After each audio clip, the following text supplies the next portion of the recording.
There's been a complaint that people have been disrupting the hunt, stopping them from going about their lawful activities.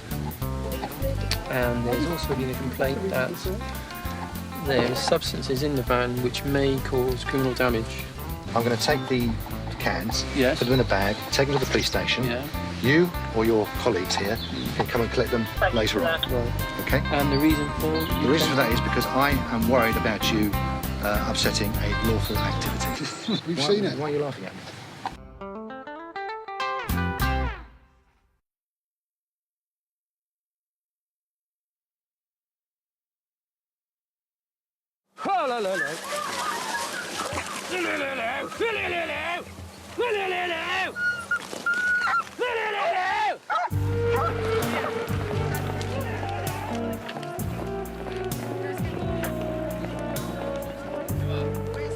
After 700 hours of bitter argument, Parliament passed the Hunting Act.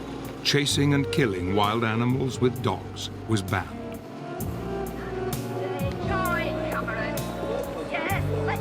If it's only a symbolic ban, at least that says something, you know, like all the other things that used to be acceptable, like cockfighting and dog fighting and badger baiting and slavery. The House of Commons finally dared to outlaw one of the last vestiges of aristocratic privilege. I sympathise with both sides. I can understand people who wanted to stop it, but it was a great tradition. It was a very colourful tradition, and to country people often... 40,000 hunters signed a pledge to defy the law, and the countryside went to war.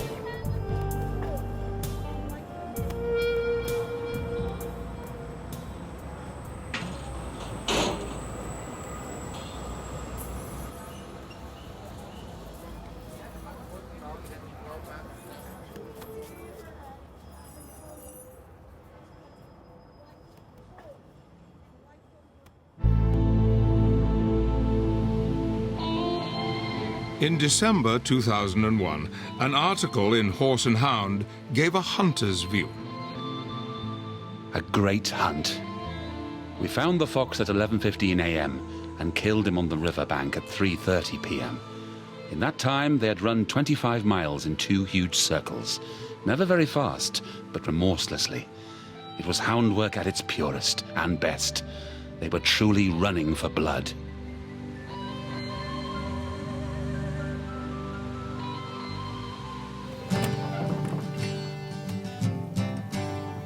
The Sabs and the hunters were on a collision course. This is what I say, we're keeping them on the run, on the move all the time, and they can't hunt properly. I wasn't expecting us to find them up here. They know we're here, because they got phoned through, they was told we was here. We'll wait and see where they're going to go, and we'll be behind them again. We'd been playing cat and mouse for 5 hours. Oh, it's our favourite Land Rover. Manoeuvre and counter-manoeuvre in a game which is repeated weekly all over the country. With the Land Rover blocked in, the Sabs set off on foot. They believed the hunt had split into 2 groups. Ahead, we found the road blocked by 30 or 40 riders. You got that? You got that? Just watch them. Do you want to go through? Do you want me to go through? This was nerve-wracking. Again, I felt a palpable air of aggression. A document prepared by Power associate Alan Kirby, MSc, shows 246 proven criminal transgressions by hunters and hunt supporters since 1990. 140 of these are violent offences, 108 against SABs and monitors. The HSA reports that these include attacks on hunt saboteurs with spades, a scythe, a pickaxe handle, and blowing a hole in an occupied minibus with a shotgun. Excuse me, take that away. They're obstructing the Land Rover to stop the subgroup getting through, so the other lot have gone on ahead. This party have stayed behind to obstruct the Sabs who stayed with the Land Rover, who are now blocked in back and front. The Pusey Sabs have had many experiences of violence. I think the worst time is when somebody's injured and you think, well, if it happens again, who else may get injured or worse? Could you please get the police here? Excuse me, get out of the way. no, because you're blocking our access. Get out of the way. No, get out of the way. I don't want near your space. Video as much as you want, you whore. It started like any other, arriving at the meet and driving along, and a quad bike was in front of us. He blocked us in on the road. He just kept us there for a while until the hunt moved on. And then after a while he moved off after using his mobile phone. Obviously he was keeping in touch with the hunt as to what we were doing, which is his usual thing. And drove on up a lane up the side of Shovel Woods. We drove up a bridleway following the hunt. The next thing we knew, there was half a dozen 4x4s parked behind us. The huntsman turned round, so we was blocked in from the top end of the bridleway and the bottom end. And we were conscious of being in a place where we might not be able to get out of, in front or behind us, because we were followed by 4x4s and there were 4x4s in front.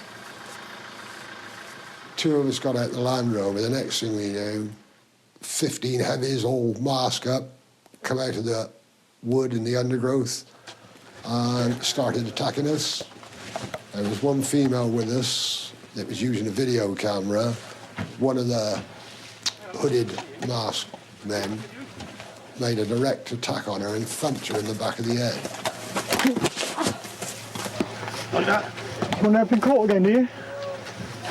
Me, that's what I didn't do last time. This time I don't give a fuck.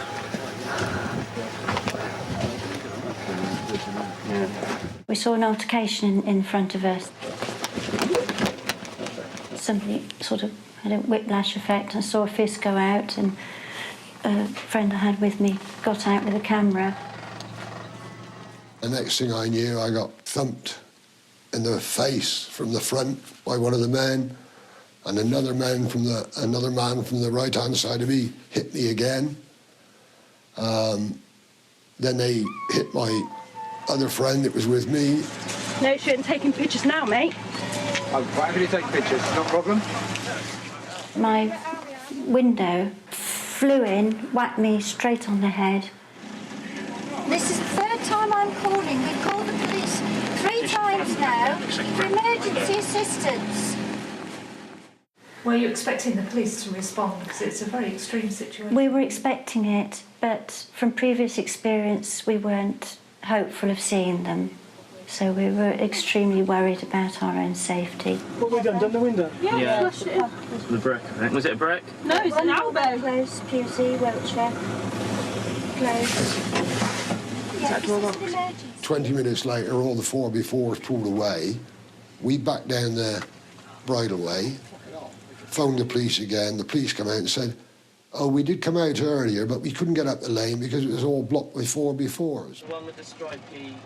The footage was shown to the police, but no action was taken.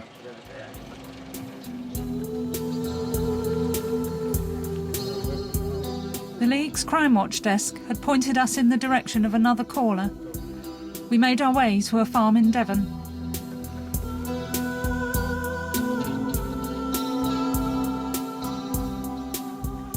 As we approached, we found horses and 4x4s on every surrounding road.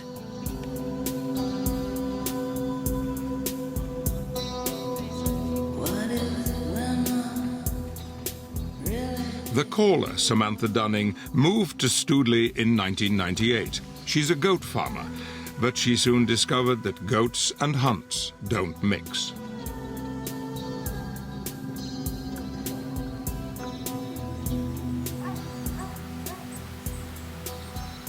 They hunt 3 days, Saturday, Monday and Wednesday.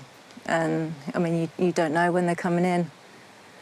They could turn up and go straight through, or they could just stay here all afternoon. I can't go out any of those days because I've got to be here. You don't know what they're going to get up to next. Sam says the hunt is ruining her business. They keep drying the milking herd off, and they keep making the pregnant ones abort. If they get frightened enough, they just give up and die. But they do it quite slowly.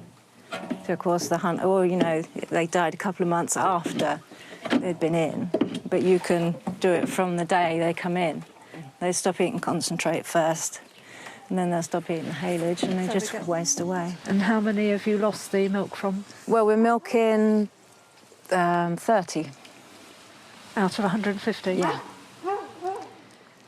And those 30 have got to carry the rest of them, the income from them, which, I mean, they can't do. The League Against Cruel Sport sent an undercover monitor. This is his second visit. They hunt the big stags from August through August, September, October, November. Then they go on to hind hunting females. They hunt them through November, December, January, February, and then March and April they go to the young stags and start hunting the young stags. With hind hunting, they just run the dogs at the herd of deer, and they keep running them at them until one breaks off. And then when one breaks off, they'll go after that one, and they'll chase it until it's worn out. And then if the hounds don't get it, then somebody will ride up with a sawn-off shotgun and shoot it. So why don't they just shoot them then, in the first place?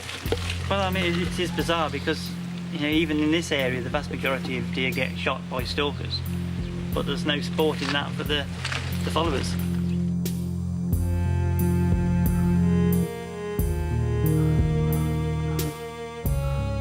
The monitor's footage clearly shows hounds on Sam's land. She says this is a regular occurrence.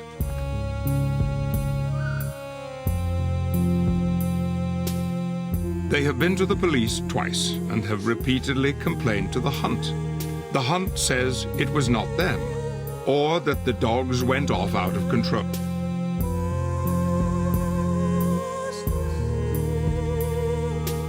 The police say there is nothing they can do.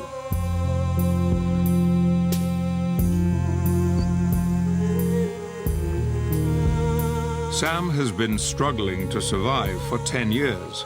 She has had dismembered parts of deer pinned to her gate. She says the hunt followers regularly taunt her.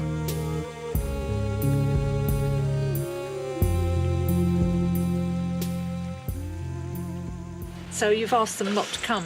Yeah, we've gone through quite a few times, you know, telling them what they're doing, and they've got a liaison. They've seen him a few times. But it's the set, you know, the dogs have got away. So as far as you're concerned, you're not safe from them? Well, no. Over again? They just ignore me. Well, I'm on my own. I'm a woman. They're all men, nearly all men. They just think they can do what they want. Sam reported that after the crew left, a deer was shot only yards from the goats. The shot was heard after the deer stopped screaming as dogs attacked it. She says men were cheering. 1 year after filming, she was forced to sell up and leave. The hounds are in front. We're being followed by another rider and some vehicles.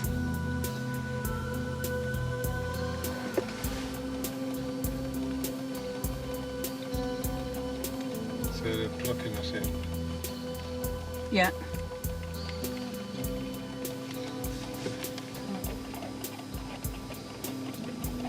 So they've seen us off, basically. Yeah. The League sent their footage to the police. The local stag hunt, the Tiverton Staghounds, said it was not their hounds filmed on Sam's property.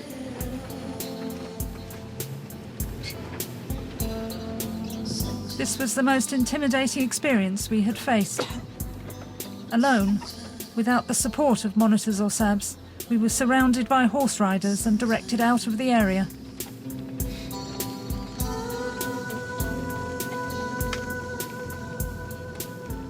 Four vehicles escorted us back to the main road.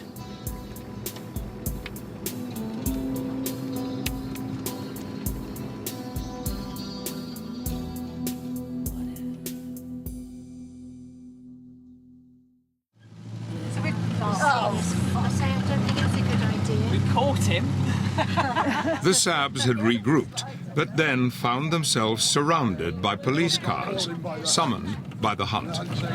Say we're doing something illegal, like harassing them or something, and obviously they believe the hunt rather than they believe us. Is it all right if I have a look in the back of your vehicle to see how many seats you've got to start off with? My heart is thumping. I'm angry, scared and confused. But Mick and the other SABs are not fazed at all. They're eerily relaxed. There's been a complaint that people have been disrupting the hunt, stopping them from going about their lawful activities. And there's also been a complaint that there's substances in the van which may cause criminal damage. But the officer in charge said no action would be taken. The Sabs were free to go. But that wasn't the end of it. The duty inspector. Right. I'm going to take the cans, yes, put them in a bag, take them to the police station. Yeah. You or your colleagues here can come and collect them later on. Right. Okay? And the reason for The reason for that is because I am worried about you upsetting a lawful activity. We've seen it. Why are you laughing at me? It's not lawful. We've seen it. It's an illegal activity. We've seen it. Well, if you'd like to go and speak to one of my officers, she will take a crime report off you and we'll investigate it.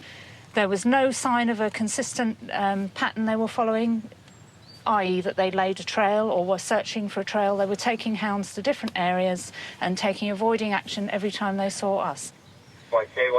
They went to considerable trouble to obstruct us, myself and my fellow researcher on foot, by putting their horses in our way. We did absolutely nothing. We didn't speak to them, offer any aggressive action whatsoever.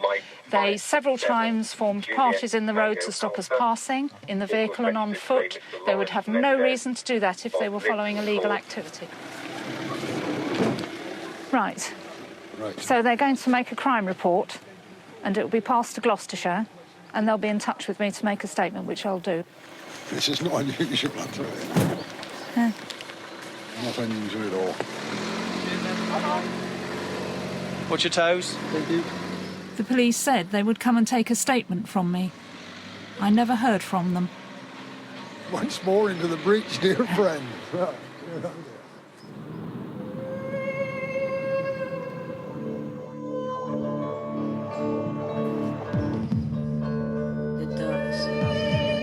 My final and most painful meeting was in Cattistock, Dorset.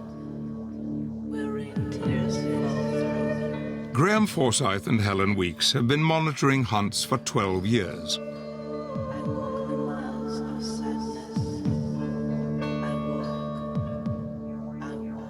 I've been told that I've made myself a target by writing to the papers about what I see with hunts.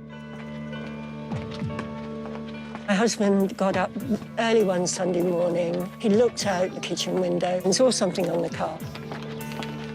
I walked up the lane and there was this beautiful fox lying on the roof of my car. Oh.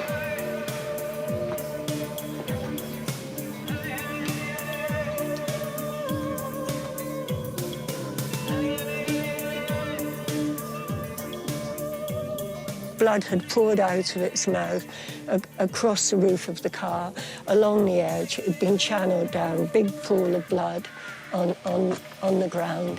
There's blood behind the front wheel of the car. It was the fox that had been coming to my garden for months. They knew that was the way to hurt me the most.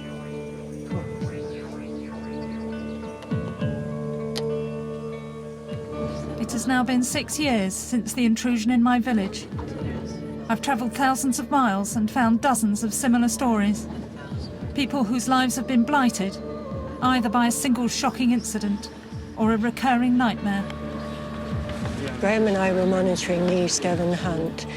The whipper-in, Christopher Miles, was riding by, and without warning, he just turned his horse into me. What's that? I got a memory, you don't like hunting. I have spoken to the hunters and their supporters. They simply deny all knowledge of or responsibility for these events. The worst thing about it was that the children were exposed to this thing. And it's just a wall of abuse you get. Ridiculous, especially when I've got 2 young children as well.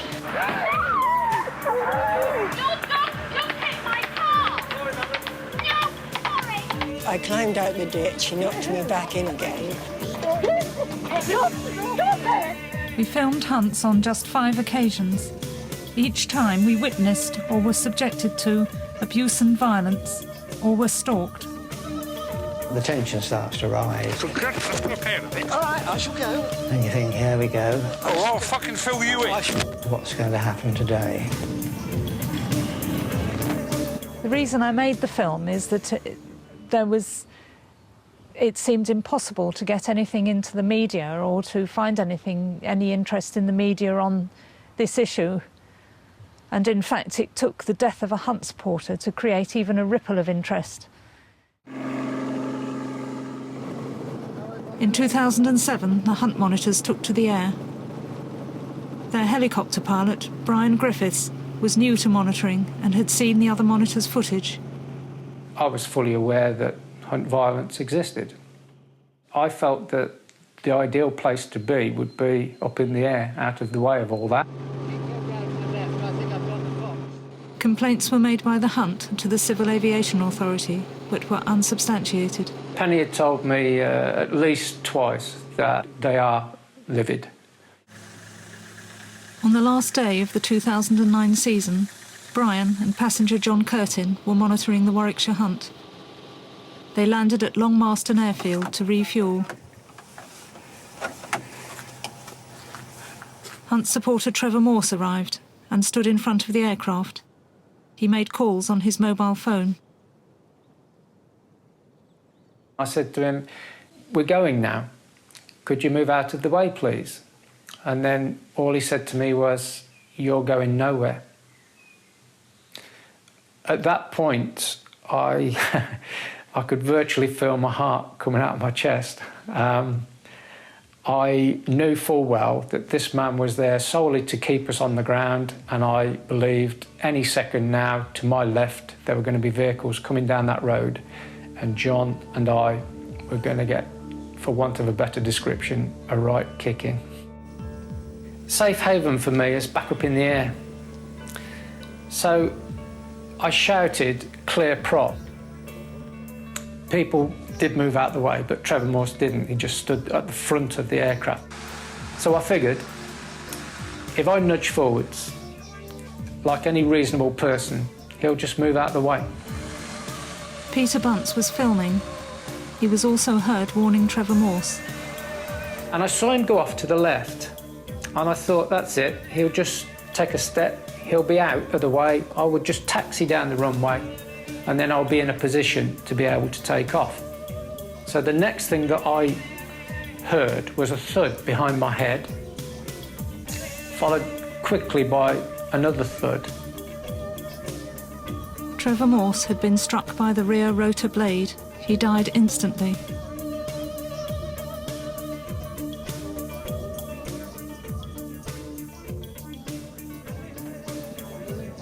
Brian Griffiths went to court a year after Trevor Morse was killed. The charge when we went to trial had been dropped from murder down to gross negligent manslaughter. And I knew that the only defence that we were going to trial with was what I'd said all along.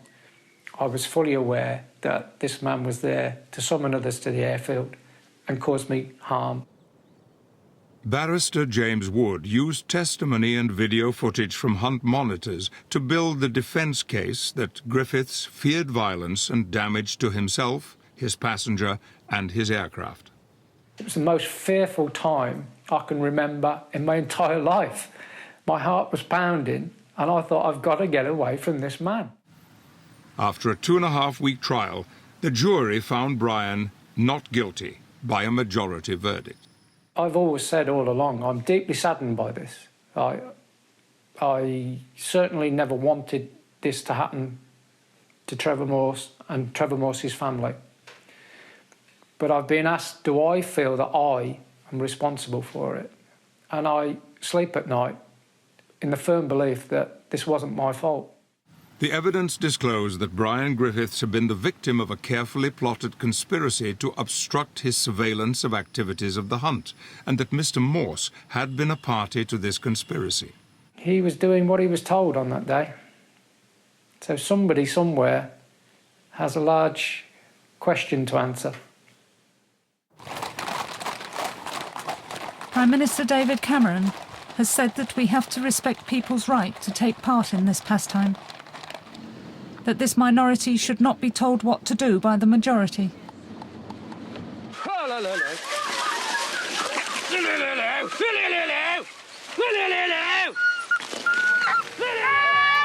For most people, this argument is about animal cruelty. It seemed to me that for most of the hunters I met, this is irrelevant. 80% of the UK public are engaged. I could ask you about training the hounds on cub hunting. It's something I've learnt about recently from my documentary. Autumn hunting, yes. Cub hunting, as it used to be called. Yes, autumn hunting as it's called these days. Yes. Why did they change the name to autumn hunting? Because people like you get so upset about cub hunting. Such truths, though less palatable, are somehow easier to take. On February 20th, 1987, in the TV programme Face the Public, Chris Ogilvie, huntsman of the Coniston Foxhounds, was asked about his fox hunting activities. I don't hunt foxes to control them, neither does any hunting person. So what do you hunt them for? We hunt them for sport. For enjoyment? Yes. For pleasure? Yes, for pleasure.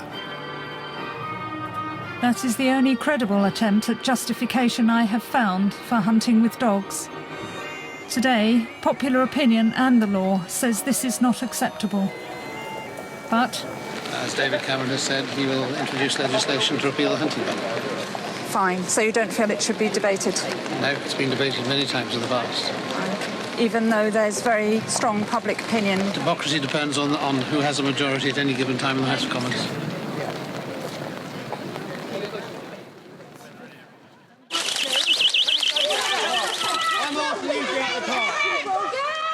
And on it goes.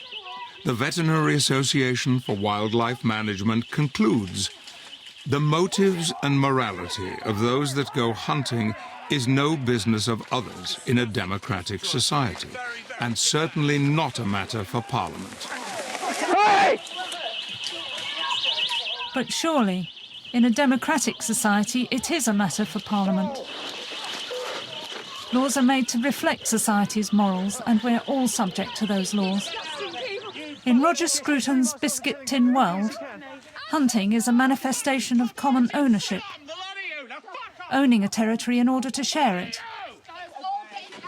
defending an imagined equilibrium in the countryside in order to maintain the ancient hierarchies of ownership and patronage. In my world, using live animals as dispensable pieces of sports equipment in order to maintain this anachronism is unacceptable, unnecessary, and without any justification.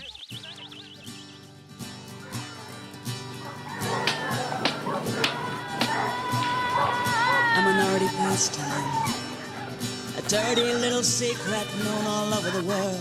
One thing for sure, it's not made out of good times. Shut your fucking mouth, yeah? You'll see 'em coming. All redcoats, high hopes, big bad ways to kill folks. Scared foxes running.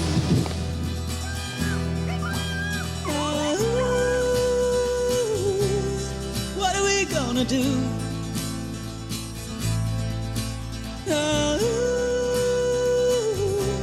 when it comes to me and you. Well, it seems minorities can win only if you got powerful friends, only if your face can fit, and the law of England pays for it. It seems bad men can run amok if they want to kill a tiny fox. God, what's gonna become of us when justice is a game of love?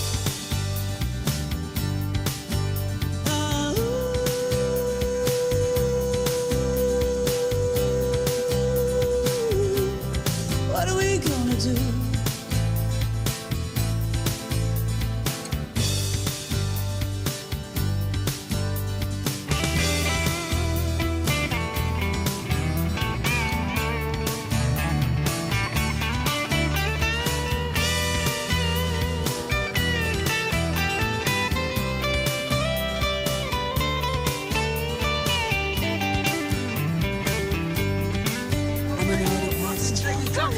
Ignorant, stupid old woman. Take your flipping camera away.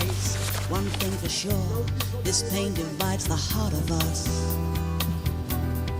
So say your prayers. This army ain't for turning, there's no languishing, no time for tears. Wake up to politics.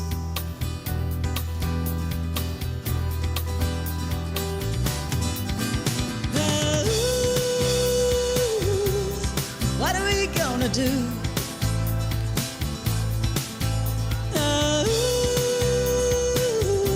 When it comes to me and you. Oh my God. What are we gonna do?